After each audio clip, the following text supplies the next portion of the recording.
You and your car, Marshall. Yeah, All right. I can never seem to be in a place like where I'm settled. Yes, I'm in my car. I had to pull over on the side of the road. You animal. Welcome back, everybody. We are back. This is part 2 of Sandlot because we've got our special guest with us, Shane Obedzinski from the movie. Shane, welcome to the show. Hey guys, thanks for having me. How are you? Thanks for We're being doing on. great. being here. Thank you. Everybody at Easy. once. We're so excited. So cool. We all love this movie, and so having an opportunity to talk to you about your experience being in the movie and on set and everything else is going to be awesome. And we just really appreciate you taking the time to be here with us. So Easy peasy. Now- Thank you. Now, Shane, explain if maybe there's one person listening that for any reason they have not seen this movie and we ask you what are your life choices, but explain to them who your character is and what your favorite thing is about your character from The Sandlot. I played Tommy Repeat Timmons. I was basically the younger brother. I had the easiest script. I got to repeat my brother the whole time. So it was more fun than anything. I literally goofed off the whole time. No. We kind of all did. That's kind of how it went down. well, and I think that comes through on the show too. Like when you watch the movie, it looks like you guys are just having a ton of fun. That's kind of what we think helped make the movie so popular for so long. I mean, it's still going, obviously. We literally had the best summer of our lives, and David, the director, caught it on film, and people relate to it. So we're lucky, and it's lucky for everyone. Shane, I think that your character is one of the most relatable characters if you're a middle child or the youngest child, because Definitely. this was like the oldest kid always like got to do everything first. So we had to be annoying. This was like our only thing that we could do that we had in our pocket was to be the annoying repeater. Like that was our thing. But your character brings it to a level of almost you were Groot before Groot was Groot. This is how I feel. That's the best compliment I've ever gotten. Hear me out, though. Fantastic. Like, because Groot can say the same thing over and over in a different tone to make it mean something different. And your brother would say something, but then when you said it in a different tone, it was almost like a whole different line or relation. So I feel like Groot learned from you. I'm stealing that. I'm taking that. The Marvel Universe, the Guardians of the Galaxy are all because of us. Perfect. Full credit. Perfect. I think that's reasonable. I think that's right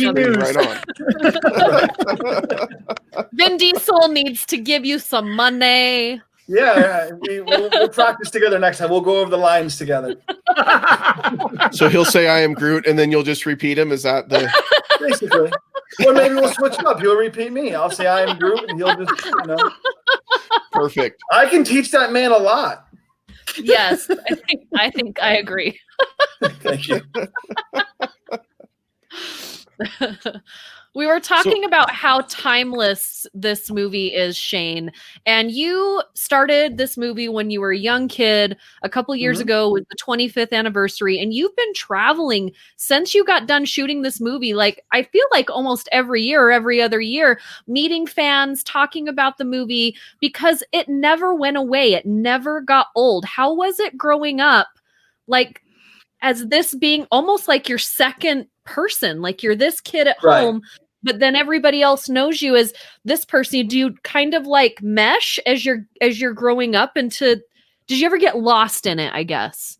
See, it was weird because when the movie came out, it did okay in theaters, but not incredible. And then it went on and we lived our lives. And it wasn't until maybe my late teens or so, maybe almost 10 years later, where people would mention it and talk about it and have stories and really connect with it.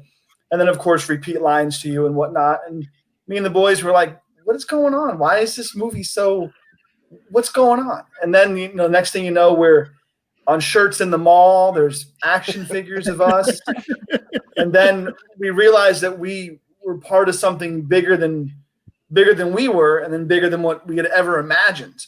And that's when it started to become more of a, I guess, as you put it, more of a reflection of us, because it was a responsibility to be gracious and grateful for this thing we're a part of. And so many people love it. And being on the road and traveling and all that stuff is just better than we could have imagined. That's awesome. Now you mentioned you and the boys. So have you guys remained relatively close since the filming? I mean, what has that relationship been like? There was a good amount of time where we didn't talk. Some of us hadn't seen each other in person until the 20th anniversary back in Utah when we met Marshall for the first time. And pretty much since then, especially since like the 24th, 25th anniversary, it's every day we're talking. We have a group chat. We talk every day. Nice. It could just be for, friends to be friends, but a lot of times it's business trying to plan stuff. We're very lucky, but yeah, we're still best friends, and it's very odd, but super cool. That's awesome. And now you can tell them that you are Groot. So right. Oh, trust me, they are going to hear about this tonight. Now, Marshall, you've been on a lot of sets. You've met a lot of casts of movies. One of my favorites, so The Sandlot, yes, one of my favorite. Also, Electric Boogaloo, man, like another one of my favorite movies. It's so, Jake's just like, whatever. Marshall knows. I'm just trying to see where we're going with this, Val. That's all. I'm just. I grew up on that movie.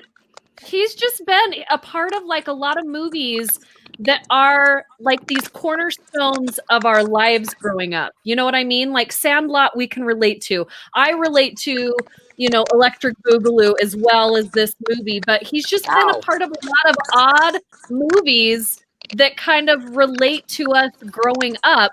But you remain friends with, like, you and Shane are now like friends. That doesn't always happen, that you meet people that you really connect with when you're doing stuff like this. Well, first of all, it's real easy to be friends with Shane. He's just the kind of guy that you want to hang out with. And from day one, well, the day one that I met him, back on the 20th anniversary, as he mentioned, I felt kind of a connection to Shane. I mean, I feel it with the other guys too, but Shane was open, conversational, friendly. I got to know his mom, and he would do things outside of the realm of the event. Like he would, we'd go to lunch, or we'd go do an interview. We did an interview in Park City together. He came up and visited the studio. So we did extracurricular things on top of the things that involve the event. So with the other guys, I know them, I hung out with them, but I didn't spend any extra time with them. And that's the great thing about Shane. He just gives so much of his time and his heart to this movie and to the fans. And that's why I connected with him. Thanks, Marshall. That was nice. Well, it's true. And Shane, I did tell the story earlier. You missed it, about how the 20th came to be. Are you familiar with that story? I don't think so. If there's a quick, give me the Cliff Notes. I'll recap it real quick. The guys heard it in the first segment. But basically, we ran a series of movies at the state capitol called Movie Under the Stars. And, my job as the director of the film commission was to showcase movies made in Utah. So I made sure The Sandlot was shown in the very first year of our partnership with the state capitol. And as I got up on stage to introduce the movie and talk about its history, there happened to be a reporter in the crowd named Bill Oram, who took notes when I said something to the effect, wouldn't it be great if we took this big blow-up screen and put it right in the heart of the Sandlot filming location where it was actually filmed? Because they had done this with Field of Dreams, They've shown Field of Dreams on Field of Dreams. And I said, well, we have our own Field of Dreams right here. It's called the Sandlot. And so I kind of said, let's do that 2 years from now. Let's get this screen and put it on the Sandlot and show it to the fans and bring in the cast. And so Bill Oram wrote this article saying, hey, the director of the film commission plans to have this 20th anniversary event and bring in the cast and show the movie on the field where it was filmed. And that's when Glendale Community, where of course, as you know, where the Sandlot is, called me and said, we want to support this event. Start coming to our council meetings. And that was the origins of the 20th anniversary, which I think helped a little I didn't know that. with the revival. Yeah, that was the first one. And of course, the 25th was just expected. Right. And it was huge. I mean, all that stuff you guys did was just, it's such a big event you guys pull off. And you mentioned Field of Dreams. I've been to Field of Dreams with the boys. Sandlot's way cooler.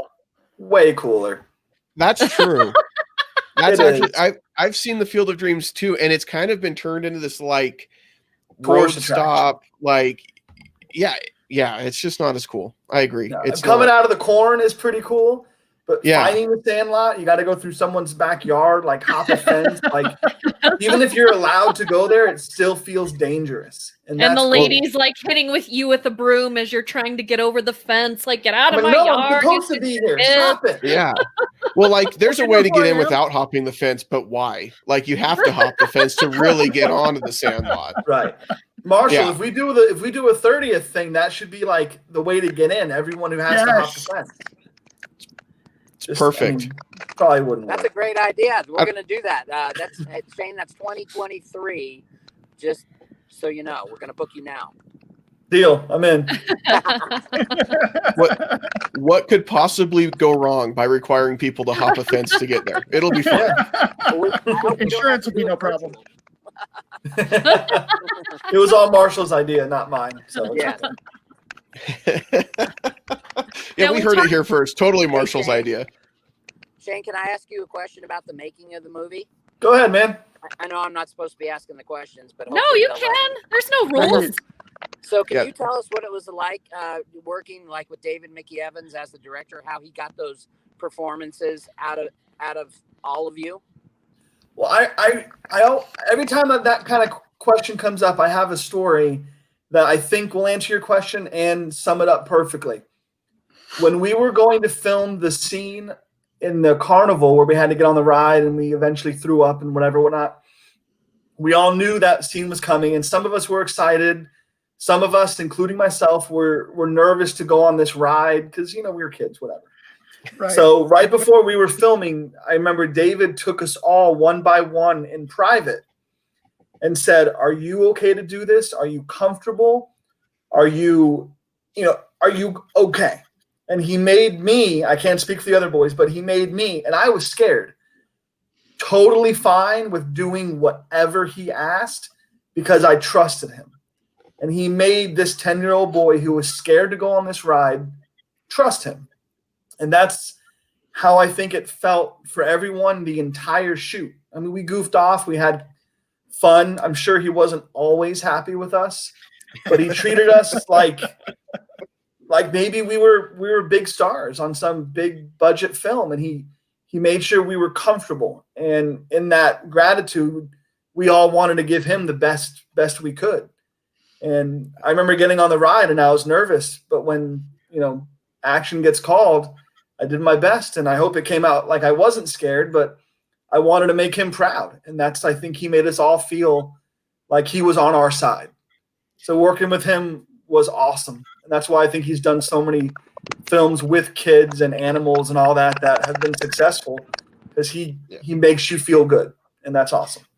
Well, and I think it definitely comes through, because I think when you look at films like this that have a larger ensemble cast as far as kids go, there's usually a couple of performances in there where you're like, yeah, it wasn't great. I mean, they're kid actors and they're not professionals like doing this for years and years, obviously. Right. But when you watch this movie, there's not a performance where you're like, I mean, he got the best out of everybody in the whole film, and I think it really comes through. It's super high quality and just amazing. You guys did an excellent job.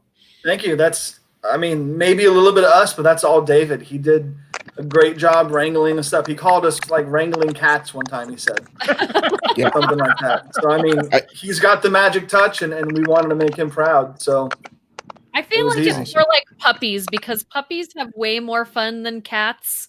True. They're a little bit more difficult to deal with, but they're always happy at the end of the day. So I think wrangling puppies is a lot better. Cats are kind of jerks. I don't like cats. I mean, I'm not a cat fan, but that was his quote, so whatever. But I'm gonna I change don't it know. to I think there's something to the cat thing, Val. Having almost a full baseball team at home myself, it's pretty close to wrangling cats. Shane. Yeah, okay. Yeah, he's got 6 kids.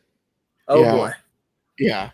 So I get the wrangling cats bit. Cats just don't listen. That's the problem. Like dogs, you're like, sit, Dog stay. will tap- You know. Yep. And That's kids, right, have whatever, fun. Awesome. Oh my gosh, nice.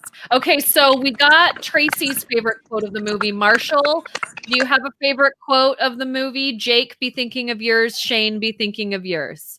Oh boy. Mine was Squint saying, "If you were thinking, you wouldn't have thought that." Oh yes, you did Yeah, say yeah, that. that's right. If you were thinking, Jake, do you have one?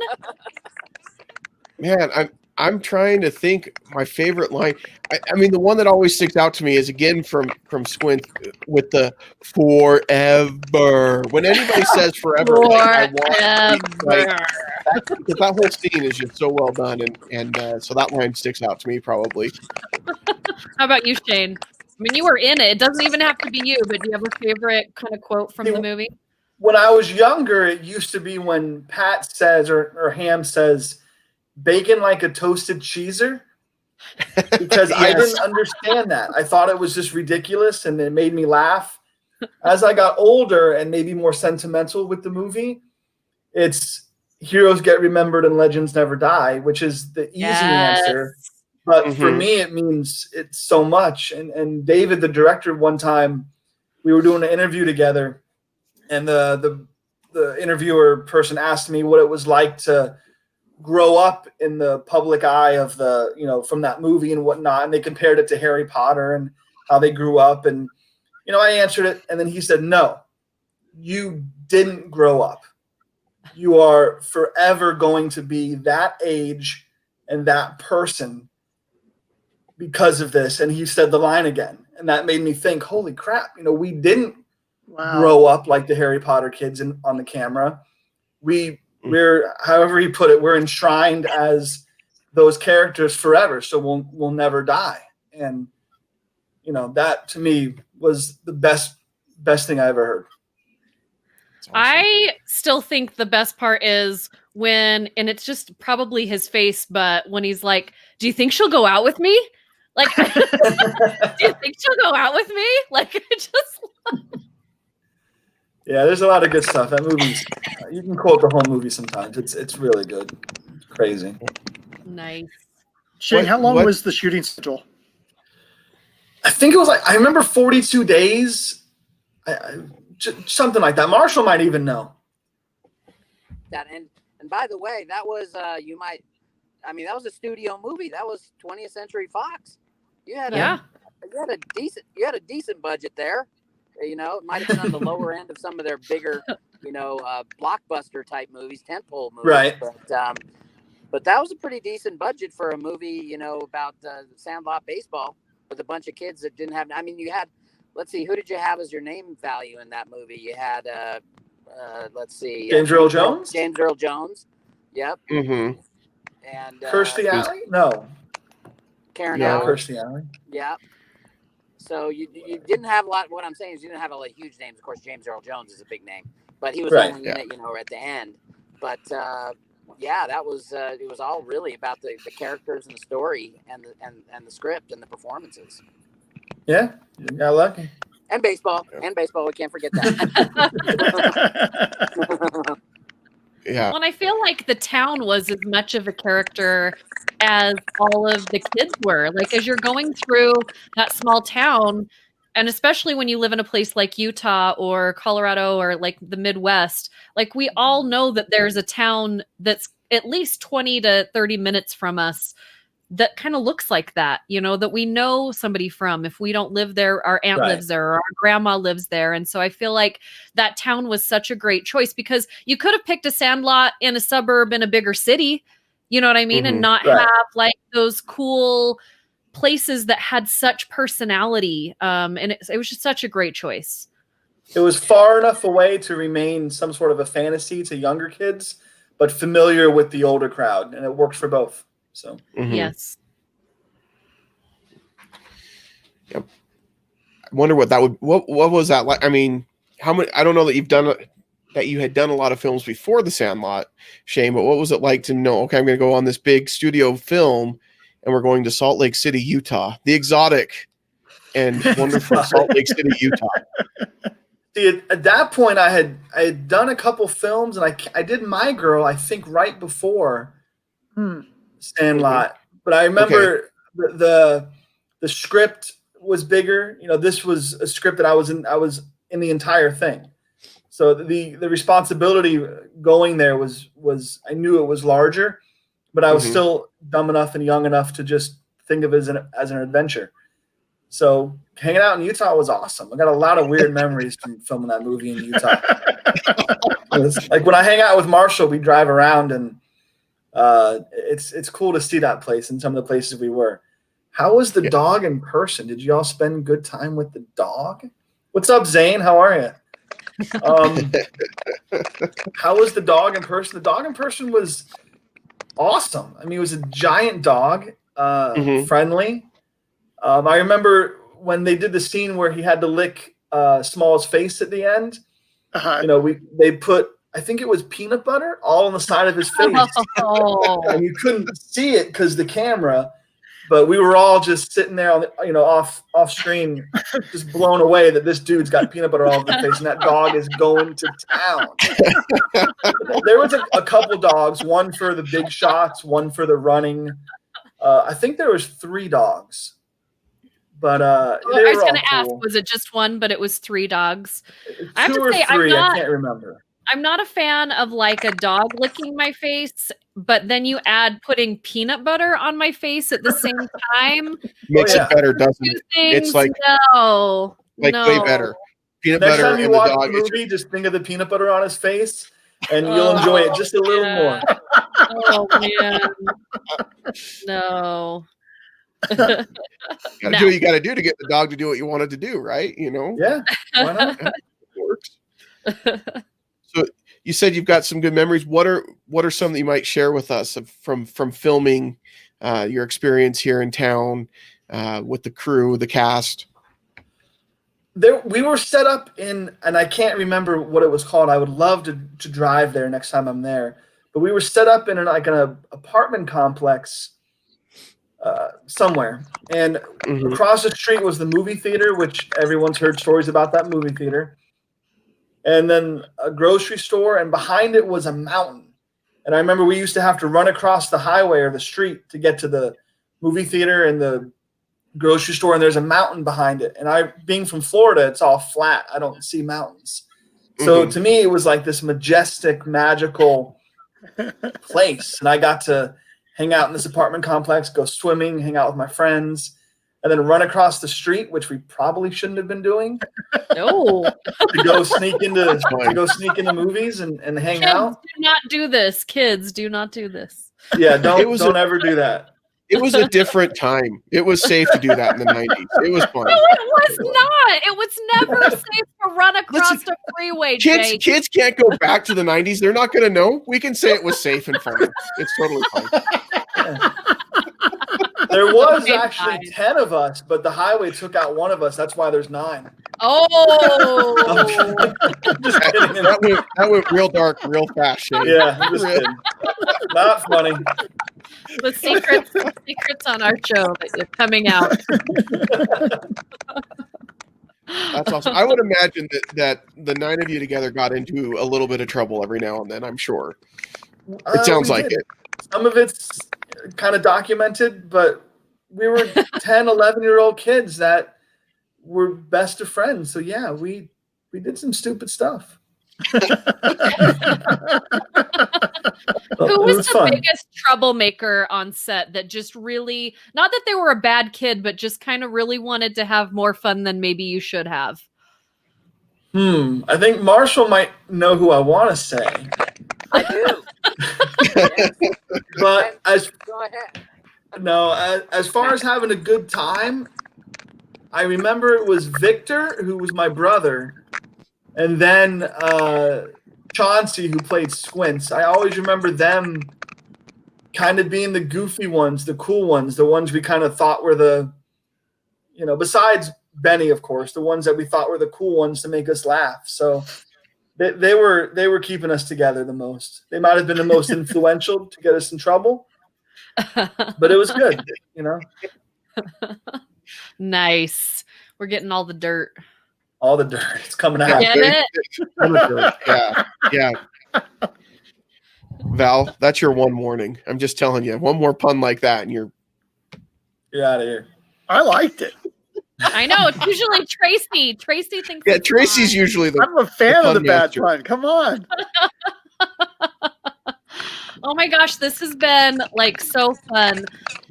If you could tell the fans anything that you think that they should know that we haven't talked about tonight, like what's one thing that's like your favorite thing that you like to share with people that maybe we didn't ask you about?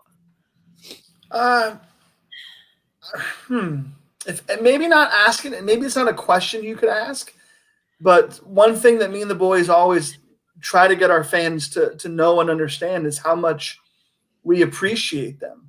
Like when we go to conventions and we do events and there's hundreds of people hanging out in line with photos and paintings they drew and just amazing things that they've put together to show us.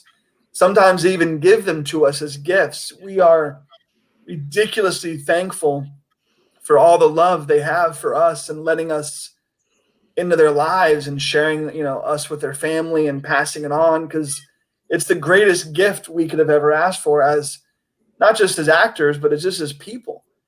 And they have these stories they share with us, and some of them are heartbreaking and some of them are magical. And we're all so thankful that, for them. So if there's anything, it's just thank you for loving this movie that we're a part of. That was such a great sentiment. And to that, I say, Jake Zane has this, so suck it. That's what you're going to follow it up with? Suck it. It's perfect to go with this. Perfect. All right. This movie is pretty much take that and suck it. Wow.